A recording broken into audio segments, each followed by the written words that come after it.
আমরা কারো উপর বেইনসাফ করতে চাই না। পাঞ্জাবি তার অধিকার পাক, সিন্ধি তার অধিকার পাক, পাঠান তার অধিকার পাক, বেলুচ তার অধিকার পাক। আমিও বাঙালি, আমিও আমার স্বাধিকার চাই। এখানে আপোষ নাই।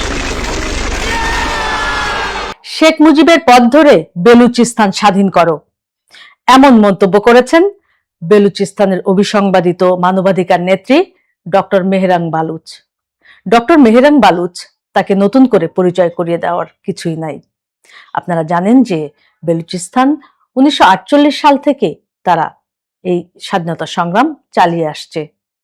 বাংলাদেশ সেই অর্থে সৌভাগ্যবান যে 23 বছর লাঞ্ছনা বঞ্চনার পর বাংলাদেশ বঙ্গবন্ধু শেখ মুজিবের নেতৃত্বে একটি মুক্তিযুদ্ধ করে আমরা স্বাধীনতা অর্জন করেছি। আপনারা জানেন যে এই স্বাধীনতা অর্জনে আমাদের 30 লক্ষ শহীদ হয়েছেন, 2 লাখ মা বোন তাদের সম্ভ্রম হারিয়েছেন।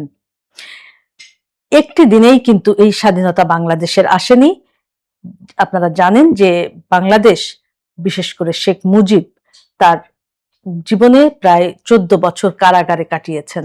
পাকিস্তানিদের বিরুদ্ধে সংগ্রাম করেছেন, ধাপে ধাপে বাঙালিকে নিয়ে গেছেন স্বাধীনতার মূল মন্ত্রে। আপনি জানেন যে 70 সালের যে নির্বাচন হয়েছিল, সেই নির্বাচনে আওয়ামী লীগ সংখ্যাগরিষ্ঠতা পেয়েছিল। পাওয়ার পরও বঙ্গবন্ধুর হাতে ক্ষমতা হস্তান্তর করেনি পাকিস্তানি সরকার।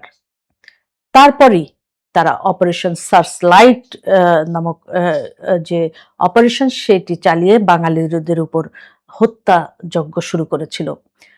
সেই হত্যাযজ্ঞের পরপরই 26শে মার্চ বঙ্গবন্ধু স্বাধীনতা ঘোষণা দিয়েছিলেন এবং পরবর্তীতে বিভিন্ন জন বিভিন্নভাবে বিভিন্ন জায়গা থেকে বঙ্গবন্ধুর পক্ষে স্বাধীনতার ঘোষণা দিয়েছিলেন। এভাবে বাংলাদেশের আপামর জনগণ বঙ্গবন্ধুর ডাকে সাড়া দিয়ে বাংলাদেশের সাধারণ মানুষ, বাংলাদেশের কৃষক, শ্রমিক, বিভিন্ন রাজনৈতিক দল, বাংলাদেশে মানে তখন তো আর বাংলাদেশ ছিল না, আর্মিতে যারা ছিল, আর্মি থেকে সবাই, বিশেষ করে বাঙালি অফিসাররা এসে মুক্তিযুদ্ধে যোগদান করেছিল। পুলিশ ইপিআর ছিল তখন, তারাও প্রথমেই প্রতিরোধ গড়ে তুলেছিল 25শে মার্চ রাত থেকেই। তো এভাবেই আমরা বাংলাদেশের দীর্ঘ 9 মাস সংগ্রাম শেষে একেবারে শেষ পর্যায়ে এসে ভারতের সহযোগিতায় বাংলাদেশ তার স্বাধীনতা লাভ করে। এই রক্তক্ষয়ী সংগ্রাম এবং বাঙালিদের যে ত্যাগ, তা বিশ্বের বুকে আজও মানুষের কাছে উদাহরণ হয়ে আছে। সেটি বোঝা যাচ্ছে মাহেরাং বালুচের যে উক্তি, তার মাধ্যম দিয়ে। মাহেরাং বালুচ এবং বালুচিস্তানের যে ঘটনাটি ঘটছে, এখন পাকিস্তানি আর্মি সেখানে সাবান নামে অপারেশন করছে। এখানে আপনারা জানেন যে টিটিপি, তালেবানি পাকিস্তান এবং BLA liberation, Baloch liberation army, তারা পাকিস্তানি এই সেনাবাহিনীর বিরুদ্ধে সশস্ত্র সংগ্রামে লিপ্ত এবং এই জুলাইয়ে প্রায় 43 জন পাকিস্তানি সেনা নিহত হয়েছে এই সংগ্রামের মধ্য দিয়ে।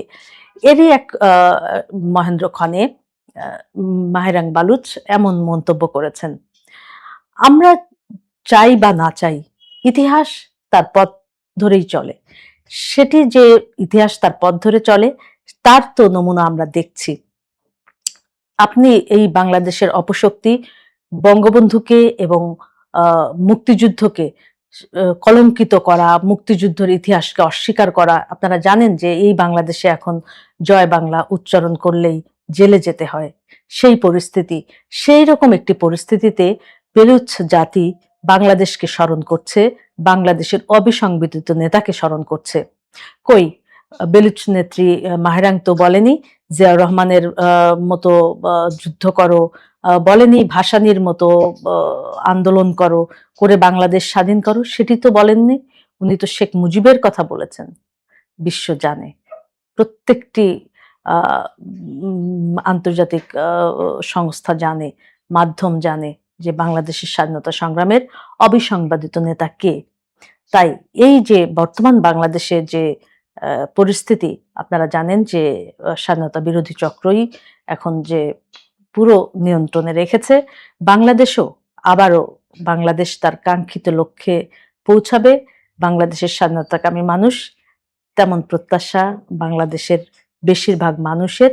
আমরা জানি বাংলাদেশের যে বর্তমান পরিস্থিতি, অপশক্তি আবার বাংলাদেশকে গিলে খেতে চাইছে, কিন্তু সেই জায়গায় বাংলাদেশের যে সাধারণ মানুষ বলেন, বাংলাদেশের মুক্তিযুদ্ধের পক্ষের শক্তি বলেন, তারা কিন্তু আবার সোচ্চার হচ্ছে এবং তারা কিন্তু ঘুরে দাঁড়িয়েছে। আসলে বাংলাদেশের মুক্তিযুদ্ধকে অস্বীকার করে এই বাংলাদেশে কেউই টিকে থাকতে পারে না, তার প্রমাণ কিন্তু আমরা দেখছি। তাই আমরা চাই বেলুচ জাতিও তার স্বাধীনতা সংগ্রামে লড়ে তারা যে লড়াই তারা শুরু করেছিল 1948 সাল থেকে, সেই লড়াইয়ের শেষ হবে এবং আর যেন কোনো রক্তক্ষয়ী যুদ্ধ না হয়, কোনো প্রাণ না যায়, তারা তাদের স্বাধীনতা ফিরে পাক, সেই প্রত্যাশা বাংলাদেশের সাধারণ মানুষও করে।